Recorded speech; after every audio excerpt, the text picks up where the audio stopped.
नमस्कार दोस्तों, analogue communication lecture series में आप सबका बहुत स्वागत है।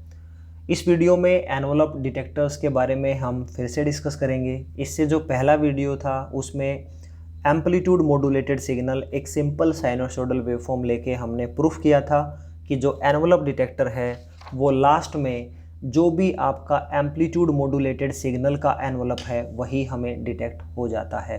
तो कायदे से एक्चुअल में हमारा जो एम्पलीट्यूड मॉड्यूलेटेड सिग्नल है वो कुछ इस टाइप का दिखता है हमें, जिसमें हमारा जो करियर वेव का एम्पलीट्यूड है वो with respect to the modulating signal change होता रहता है। तो ये जो है ये आपका पूरा का पूरा एनवलप है और फाइनली एनवलप डिटेक्टर में लास्ट में यही एनवलप हम डिटेक्ट कर लेते हैं। तो इसमें पहले अगर आपने वीडियो देखा है तो डेफिनेटली आपको अच्छे से समझ आया होगा कि अगर आपका डायोड फॉरवर्ड बायस्ड रहता है तो फिर जो AM सिग्नल है ये आपके कैपेसिटर को डायरेक्टली चार्ज करना स्टार्ट कर देते हैं, क्योंकि डायोड अगर फॉरवर्ड बायस्ड है तो उसे हम शॉर्ट सर्किट से रिप्लेस करेंगे, जिसकी वजह से हमारा जो कैपेसिटर है वो चार्ज होना स्टार्ट हो जाएगा। सो C स्टार्ट्स चार्जिंग। और अगर किसी वजह से हमारा डायोड रिवर्स बायस्ड हो जाता है तो उस केस में डायोड को हम ओपन सर्किट से रिप्लेस करेंगे। और अगर डायोड ओपन सर्किट हुआ तो जो कैपेसिटर के पास पहले से चार्ज्ड वोल्टेज है वो अब इस रेजिस्टेंस के थ्रू क्या होगा, डिस्चार्ज होना स्टार्ट हो जाएगा। तो इसका मतलब इस केस में हमारा जो कैपेसिटर है वो डिस्चार्ज होना स्टार्ट हो जाता है। पॉइंट यहाँ पे ये है कि कैपेसिटर की चार्जिंग और डिस्चार्जिंग, मेनली जो कैपेसिटर की डिस्चार्जिंग है वो कितनी हो, वो स्लो हो या फास्ट हो या बीच के लेवल की हो, उसी के बेसिस पे हम ये कह सकते हैं कि अगर प्रॉपर एम्पलीट्यूड मॉड्यूलेटेड सिग्नल के एनवलप को डिटेक्ट करना चाहते हो तो आपको ये जो फार्मूला है इसको फॉलो करना पड़ेगा। यानी जो R और C का प्रोडक्ट है वो डेफिनेटली 1/FC इससे तो हर हाल में बड़ा हो और 1/FM इससे हर हाल में छोटा हो। तो RC की वैल्यू का सिलेक्शन इस बेसिस पे किया जाता है ताकि कैपेसिटर की डिस्चार्जिंग टाइम उतना हो जिससे मैं प्रॉपर इस एम्पलीट्यूड मॉड्यूलेटेड सिग्नल के एनवलप को डिटेक्ट कर सकूं एट द आउटपुट एंड। इसमें जो FC है वो क्या है, जो करियर वेव है उसकी फ्रीक्वेंसी FC है।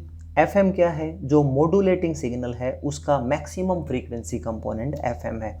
R और C क्या है, इससे पहले वाले वीडियोस में ये सर्किट्स आपने देखा तो ये C है और ये R है और इन दोनों का प्रोडक्ट कैपेसिटर के डिस्चार्जिंग टाइम को डिसाइड करता है।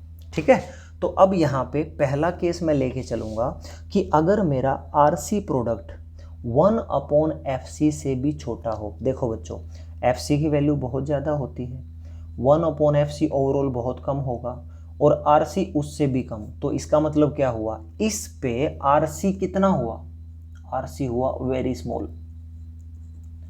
और ये मैंने जो बेसिक्स वाला वीडियो था वहाँ आपको बहुत इजीली ये कॉन्सेप्ट समझाया था कि अगर RC टाइम कांस्टेंट बहुत छोटा हो तो डिस्चार्जिंग क्या होगी, डिस्चार्जिंग बहुत फास्ट होगी। ठीक है, तो डिस्चार्जिंग फास्ट कैसे होगी, मान लीजिए यहाँ पे आपका कैपेसिटर चार्ज हुआ और इसके बाद मैक्सिमम वोल्टेज ये है, फिर अपना जो V इनपुट सिग्नल है या एम्पलीट्यूड मॉड्यूलेटेड सिग्नल कम होना स्टार्ट हुआ। तो जैसे ही आपका सिग्नल कम होना स्टार्ट होगा केस नंबर 3 एक्टिवेट होगा।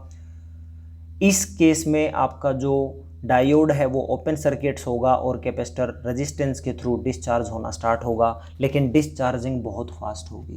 तो अगर डिस्चार्जिंग बहुत फास्ट होगी तो ये बहुत ही कम टाइम में जीरो वैल्यूज पे चला जाएगा, राइट।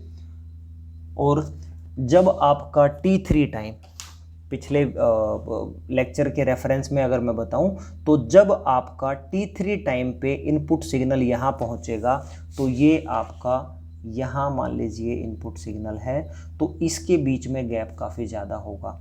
अगर यहाँ से फिर से चार्जिंग होगा तो डेफिनेटली जब आपके इनपुट का मैक्सिमम एम्पलीट्यूड रीच हो चुका होगा, उसके बाद इनपुट आपकी कम मैग्नीट्यूड्स के साथ वेरिएशन आएगी, तो फिर से मेरा कैपेसिटर बहुत जल्दी डिस्चार्ज हो जाएगा। तो इसका मतलब ये हुआ कि कैपेसिटर इतना जल्दी डिस्चार्ज हो जाता है कि आपका जो एम्पलीट्यूड मॉड्यूलेटेड सिग्नल का जो एनवलप है, उस एनवलप को ये फॉलो ही नहीं कर पाता है। तो यानी ये चॉइस हमारी गलत चॉइस होगी। दूसरा है बच्चों केस 2। अगर मेरा RC 1/FM से भी बड़ा हो जाए तो क्या होगा? देखो FM क्या होता है?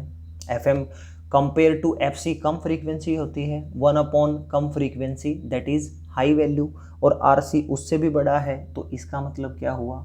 जो RC का प्रोडक्ट है वो क्या है? लार्ज है।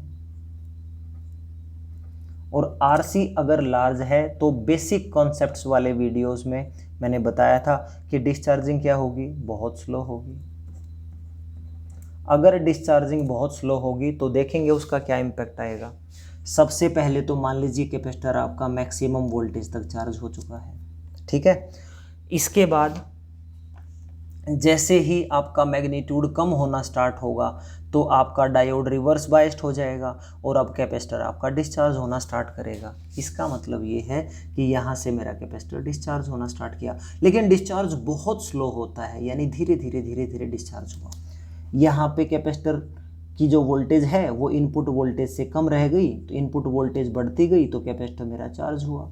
फिर फाइनली बहुत स्लोली कैपेसिटर डिस्चार्ज हुआ, फिर फाइनली कैपेसिटर चार्ज हुआ, फिर बहुत स्लोली कैपेसिटर डिस्चार्ज हुआ। इस टाइप से ये आपका देखिए एनवलप को यहाँ तक तो इसने फॉलो किया है, और फिर फाइनली डिस्चार्ज हुआ, फिर ये आपका चार्ज हुआ, फिर ये आपका डिस्चार्ज हुआ, राइट, थोड़ा सा चार्ज हुआ, और इसके बाद अब ये देखिए ये डिस्चार्ज होना स्टार्ट हुआ, और ये फाइनली यहाँ पे डिस्चार्ज हुआ, और फिर यहाँ पे चार्ज हुआ, फिर फाइनली डिस्चार्ज हुआ, फिर चार्ज हुआ, फिर डिस्चार्ज हुआ, फिर चार्ज हुआ, फिर डिस्चार्ज हुआ, फिर से चार्ज हुआ, एंड ऑन दैट।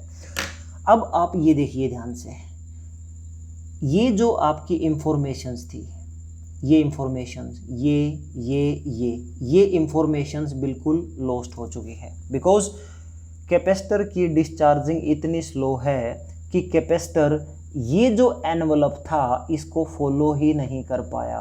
तो इसका मतलब ऐसी प्रॉब्लम्स को क्या कहते हैं बच्चों? ऐसी जो प्रॉब्लम्स हैं उसे कहेंगे डायगोनल क्लिपिंग प्रॉब्लम। डायगोनल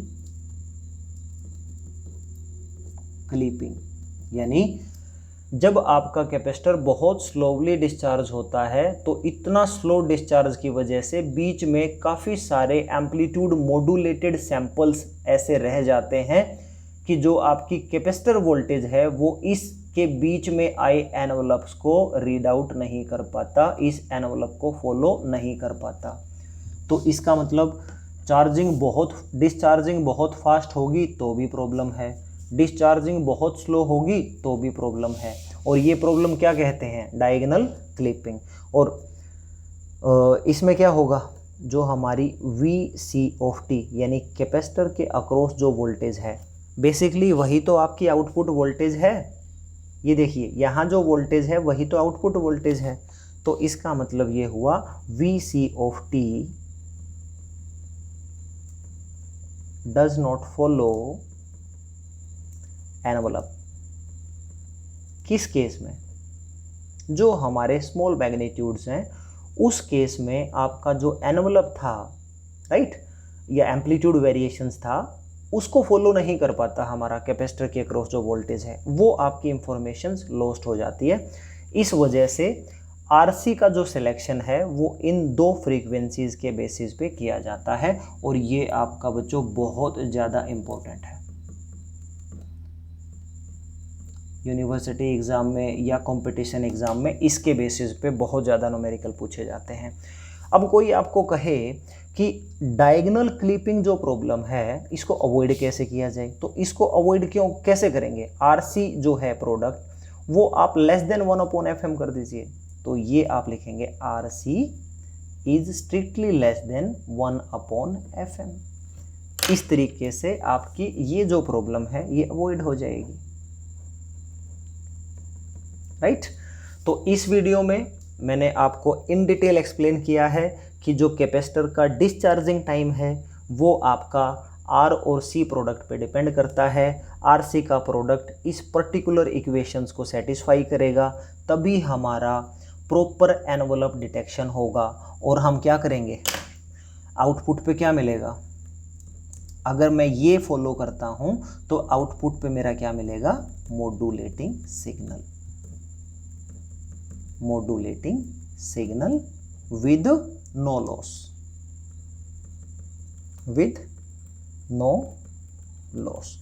तो इस चीज़ का ज़रूर ध्यान रखना, ये दो केस भी एग्ज़ाम में इन डिटेल पूछे जा सकते हैं। तो this is the end of the video. Thank you so much for watching this video.